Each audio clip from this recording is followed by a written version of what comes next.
Asalaamu calaykum waraxmatullaahi wabarakaatu. Walaalaha qaaliga soo dhawaada, see tihiin caafimaadkiina. Maanta qadadaas waaye ujeediin. Qofki inuu iscaateey rabo qudaartaas keligiis soo cuni karaa oo diet sameynaayo oo bariis iyo baasta lahayn. Haddii aad rabtid inaad weight amba is cayilisidne bariiska iyo baastada ku darsan kartaa, ma fahamtay?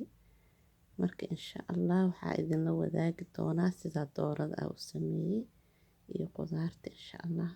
Waatan kaas waxaa waaye mixi oo kan doorada la mariyo saa ujeediin. Kaasne kaamuun waaye, kanne curry powder waaye, inta waxaa waaye yagoor oo zero fat igu jirto insha Allah. Inta doorada waaye, marka intaasaas ku soo qastay. Waatan cusbaa ku daray dheeri inta xawaajiya idin tusaaye iyo yagoorkii isku qastay. Lemon juice kaasa ku daraa si xoogaa dhanaan u yeelato. Marka doorada meeshaan ku qasanayna insha Allah.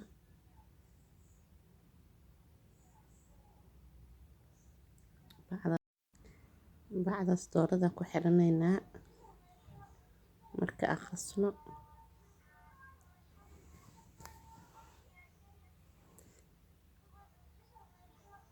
Hal gacan ku duubooyaa markaan soo qaso.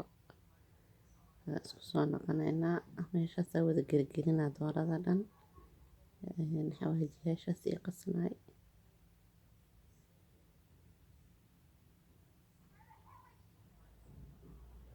Waa kan waa soo qastay bacdaasaan ku xiray. Marka xoogaa dhiganaynaa ilaa saacada yar. Meeshaas ku daboolanaynaa.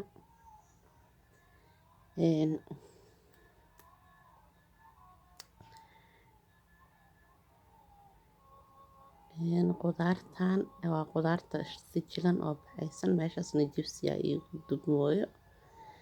Kan broccoli yaa la dhahaa ku darooyaa. Broccoli fresh waa asiga. Qudaarta laakiin oo kale waxay ahayd qudaarta sijilan. Broccoli horta Soomaali maxaa lagu dhahaa bal ii soo sheega bal.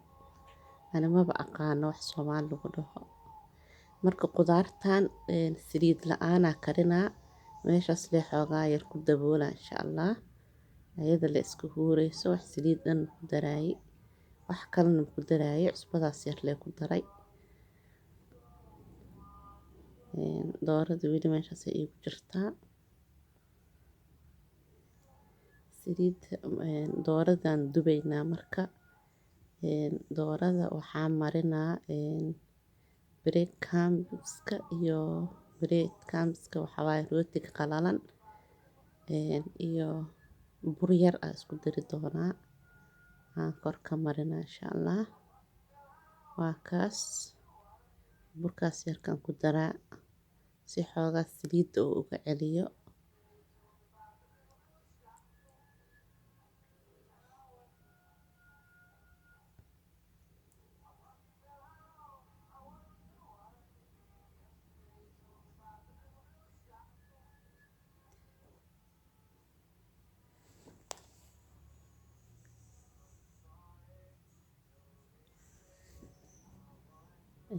Doorada meeshaasaan ku qasaa waxaa marmarinaa kaas.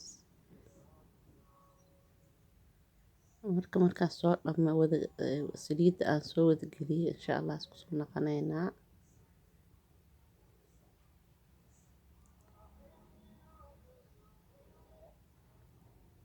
Waatan waa noo dubmoysaa insha Allah waa diyaar marka wax yar kadib. Waatan cuntadii oo diyaarsan meeshaa ka bilownay. Marka diet ahaan waa u isticmaali kartaa qudaartaas iyo dooradaas iyo salaadkaas. Insha Allah inta ku soo gabagabayna. Assalaamu calaykum.